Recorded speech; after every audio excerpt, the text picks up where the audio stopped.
نے اس کو سنا، جب تک بکے نہ تھے تو کوئی خریدتا نہ تھا، یا رسول اللہ آپ نے خرید کر مجھے انمول کر دیا۔ یوں تو یہ شعر کافی مشہور و معروف ہے، لیکن اس شعر کے مصداق حضرت مفتی سلمان اظہری صاحب کما حق ہو ہیں، کیونکہ حضرت کی ذات اس وقت عالمی سطح پر اتنی مقبول ہے، اتنی مشہور ہے کہ بچے سے لے کر کے عمر رسیدہ تک سلمان اظہری کے نام سے واقف ہیں۔ وہ صرف اس لیے کہ انہوں نے اپنے آپ کو، اپنے وجود کو تحفظ ناموس رسالت کے نام پر فنا کر دیا۔ آپ سبھی کا خیر مقدم ہے، میں احسان اعظم مصباحی۔ میرے ساتھ میں جو شخصیت ہے محتاج تعارف نہیں ہے، حضرت کا نام آپ جانتے ہیں، مفتی سلمان اظہری صاحب، جو جب سے ان کا قدم دنیائے خطابت میں ہو یا دنیائے تبلیغ میں ہو، جب سے پڑا ہے تو عجب سے انقلاب آ گیا ہے، کیونکہ انہوں نے جو خطاب کا طریقہ اپنایا ہے وہ کافی منفرد بھی ہے۔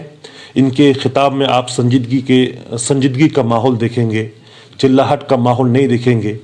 وہ سلجھے ہوئے الفاظ جو ہر کس و ناقص کے فہم و فراست میں بیٹھ جائے، ایسے الفاظ کا انتخاب بھی کرتے ہیں۔ تو حضرت آپ کا بہت بہت خیر مقدم ہے ہمارے چینل نیوز اسٹوڈیو اردو میں۔ السلام علیکم ورحمۃ اللہ وبرکاتہ۔ حضرت سے اس تو پہلی بار میں حضرت سے مل رہا ہوں بذریعے نیوز اسٹوڈیو اردو، تو بہت سارے سوالات ہیں، لیکن میں حضرت سے یہی کہوں گا کہ اس وقت مسلمانوں میں جو انتشاری کیفیت ہے، وہ چاہے پولیٹیکل ہو، سیاسی اعتبار سے ہو، مذہبی اعتبار سے ہو، رنگ و نسل کے اعتبار سے ہو، تو کون سا ایسا مرکزی محور ہے جہاں جا کر کے لوگ متحد ہو سکتے ہیں، اور اس کے طریقے کیا ہو سکتے ہیں کہ لوگ وہاں جا کر متحد ہو جائیں؟ الحمد للہ وکفا وسلام علی حبیبہ المصطفیٰ، اما بعد۔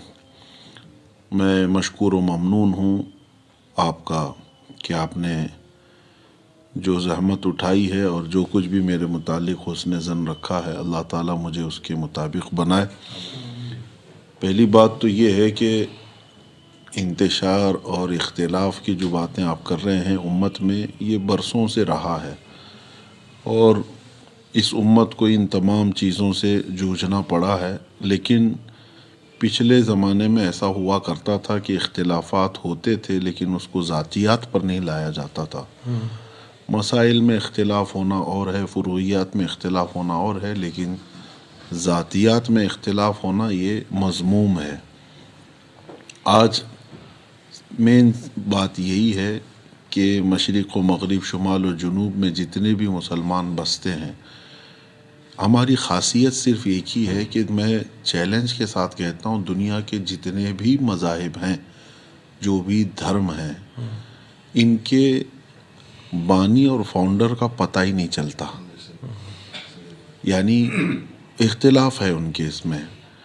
وہ سمجھ میں نہیں آتا ان کو کہ ہمارا دھرم یا ہمارا دین فلاں شخصیت سے جوڑیں کہ فلاں سے جوڑیں، ان کے ہاں الگ الگ معاملات ہیں۔ صرف یہ اسلام کی خصوصیت ہے کہ محمد الرسول اللہ صلی اللہ علیہ وسلم کی ذات پر سب جا کر جمع ہوں گے، اس لیے کہ ہمارے امت میں جتنے بھی فرقے ہوں، حضور پاک کی ذات پر جا کر سب کو جمع ہونا ہی ہے، سوائے قادیانیوں کے کہ وہ تو ختم نبوت کے منکر ہیں۔ لیکن اس کے علاوہ بہت سارے بھٹکے، گمراہ ہوئے، اور بھی بہت سارے معاملات ہوئے، لیکن سب اپنے آپ کو بتاتے ہیں رسول پاک صلی اللہ تعالیٰ علیہ وسلم تک۔ تو کہنا یہ چاہتا ہوں میں کہ نبی پاک صلی اللہ تعالیٰ علیہ وسلم کی ذات پاک، اہل سنت و جماعت کے لیے میں یہ میسیج دے رہا ہوں، میں اسی اتحاد کا قائل بھی ہوں کہ اہل سنت و جماعت اگر ٹکڑوں میں منتشر ہیں، مختلف ہیں، تو ان کے لیے رسول پاک صلی اللہ تعالیٰ علیہ وسلم کا نام نامی کافی ہے، اس نام پر سب جمع ہو جائیں۔ دیکھیں آج دنیا جگا رہی ہے اسی نام پہ، آپ کو اسی نام پہ جگا رہی ہے۔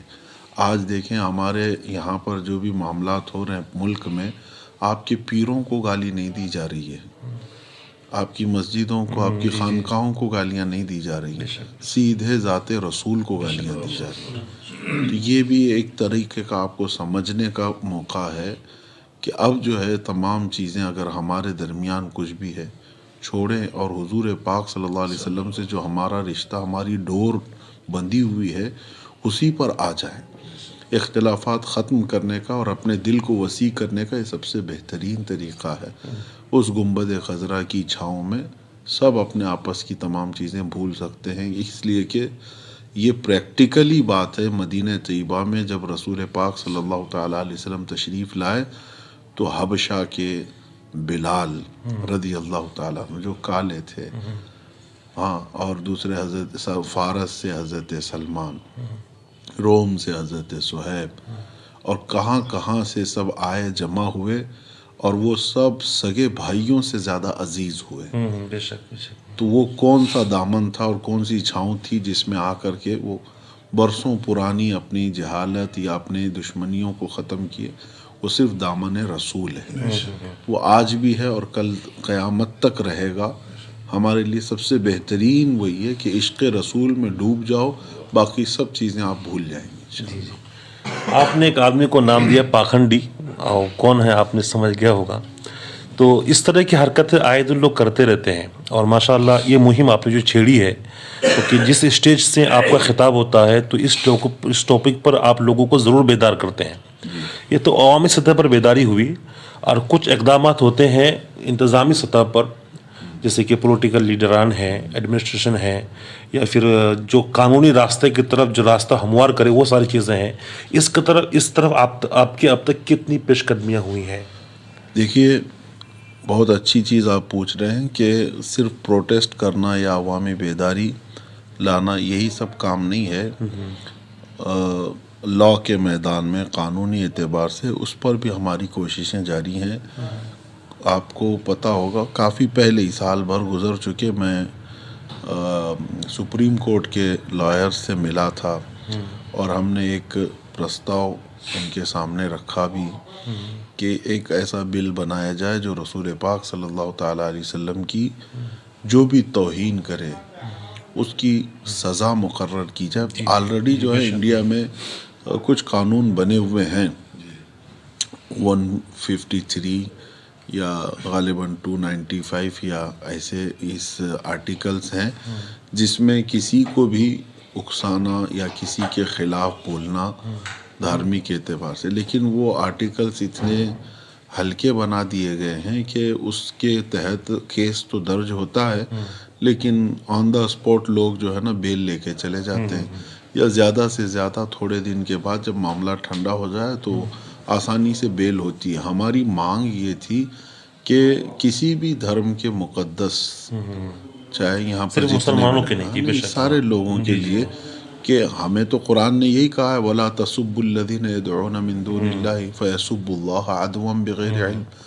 اللہ تعالیٰ کا حکم ہے قرآن پاک میں کہ جو دوسرے لوگ ہیں